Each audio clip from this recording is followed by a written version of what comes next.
Let's go straight to the Shadow Foreign Affairs Minister, Simon Birmingham. He's in Adelaide for us for our last show of the year. Simon, thank you. And I know you'd want to wish all your constituents Merry Christmas, and we can do that at the end. But first, it has been quite an extraordinary year when it comes to foreign politics. I want to talk a lot about that. But as we move into an election year, we've also seen another resignation. That is in Keith Pitt. Is that a surprise to you? Look, a little, I guess, Laura. I wasn't expecting or knowing that Keith Pitt was going to decide to go off and do other things, but equally, Keith, like me, was a minister and has been in the Parliament for a while, so it wouldn't be a complete surprise either.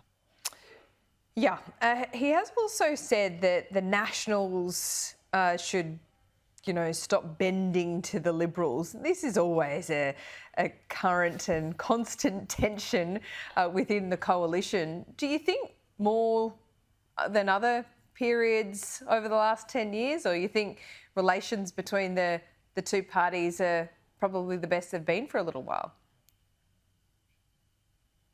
Look, I think relations are pretty good. We are different parties. There is always a bit of a tension point there. And that actually ultimately leads to good outcomes. Just as the Liberal Party in its John Howard-esque or even Menzian model needing to be the custodian of conservative traditions and liberal traditions, it creates tension points. But when we work through those tension points within the Liberal Party and within the coalition, you actually then get to outcomes that better reflect where Australia overall is and enable us to be a focused, centrist, sensible government for all of Australia in the metropolitan areas and the regional areas. So I think it's important that we never let the tail wag the dog, that the Liberal Party stands up for itself and is clear in terms of its values and opinions.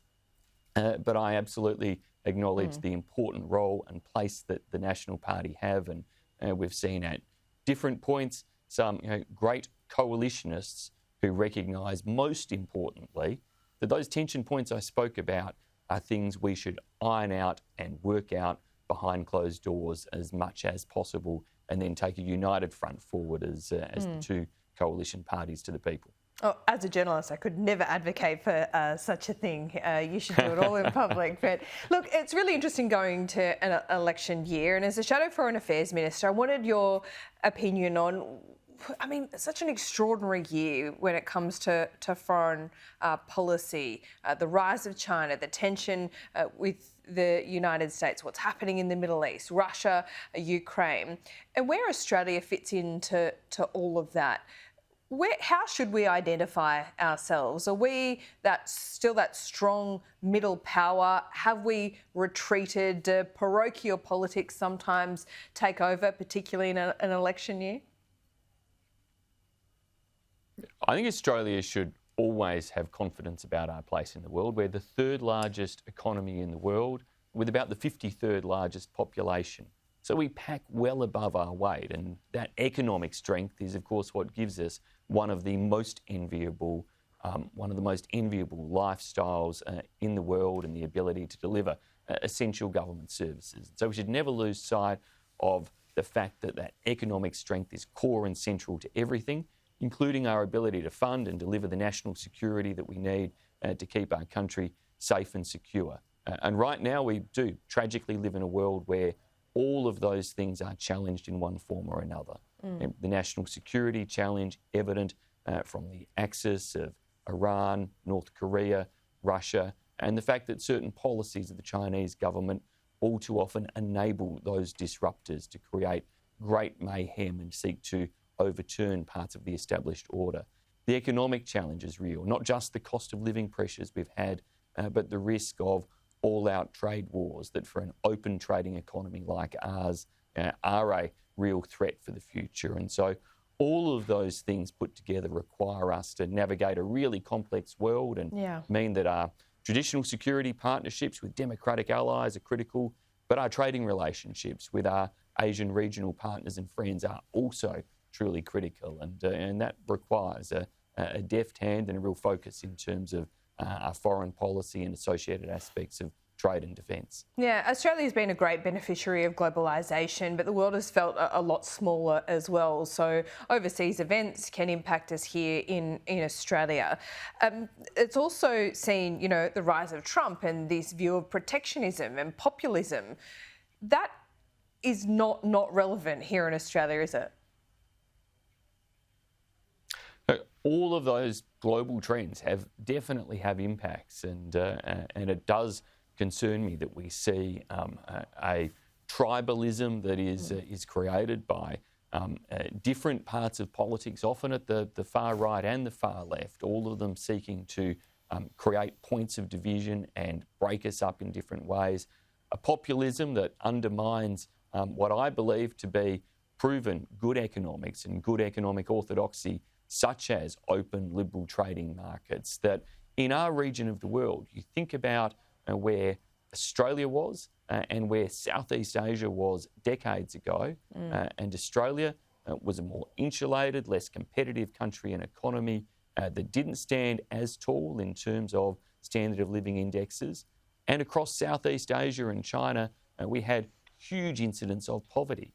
But opening up trade across our region, opening up the flow of investment, has transformed this part of the world, and it is the living proof that indeed those sorts of policies can and do work, and the world reverts against them at its peril if we all end up in smaller groups and silos that don't have those opportunities to best leverage each other's competitiveness and natural advantages. The Israel-Gaza war has really tested bipartisanship in Australia, but also tested our relationship with one of our closest partners, that being the United States, and also Israel to an extent. Much has been made about UN votes diverging from how the US is thinking on particular issues. What is your view on that? Of course, on an issue such as important as foreign policy as that issue is, you'd want to see bipartisanship here, because it does have an effect on, the multicultural fabric here in Australia. But should Australia start having the confidence, or do we have the confidence to, disagree when we think we should from the United States and countries like Israel? Well, in short, the answer to that question is obviously yes. We should have the confidence and the capability to disagree with anybody in the world where it is appropriate to do so, where our national interest, our values, our relationships mean that we should do so. But our criticism through, frankly, the course of this term of government, even predating the tragic war in Gaza, predating the horrific terrorist attacks of October 7. Our criticism has been that the Albanese government went to the last election saying no change in position in relation to Israel, but then did already at the UN prior to October 7 last year start changing voting positions, start changing language in relation to how Australia considered the Palestinian territories and the approaches that are embedded in government policy. And that's only escalated in the time since.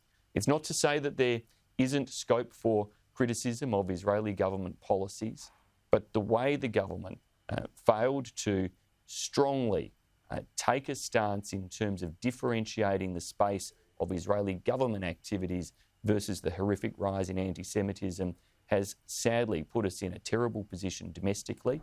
And internationally, the government's approach has all too often been inconsistent with what it said prior to the election and been inconsistent with how we believe the Australian government should approach that relationship with a democratic friend and partner and ensure that their long-term security is respected and the need and how to achieve that is best secured by helping to eliminate a terrorist threat and putting maximum pressure for a ceasefire that sees hostages released, security guarantees achieved, so that you actually have enduring peace and security as a possibility, not just a short-term stopgap. Is it going to be a bit of a different Christmas for you? Not that you're, downing tools already. You'll be working very hard to the very end, but you are moving into retirement, at least from politics. Do you have a new perspective on on anything going into an election year?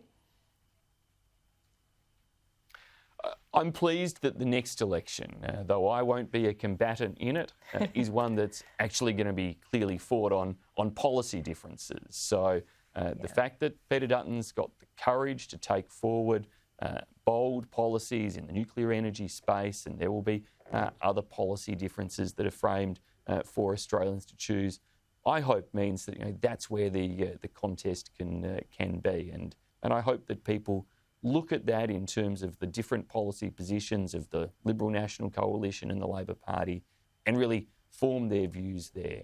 Don't go for protest votes. Don't create circumstances where independents, Greens or others have a chance of raising up through the system, because that will just lead to more dysfunction in our government and greater difficulty for a Labor or a Liberal-led government to be able to actually implement the reforms that our country needs and take us in the direction that we can. But for all the global challenges we face, ours is a country with really strong fundamentals. And if we can make sure that our policy direction keeps things going in a way that maintains the type of standard of life we have, then Australia has a really, really positive future ahead. And Australians should look to the future this Christmas and the New Year with optimism, even though I know many are doing it pretty tough at present after these few years of hard cost of living pressures on so many households.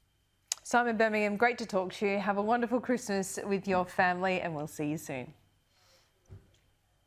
Thank you, LJ, you too, and to all the viewers. Cheers. Thanks for all the chats. Many more to come.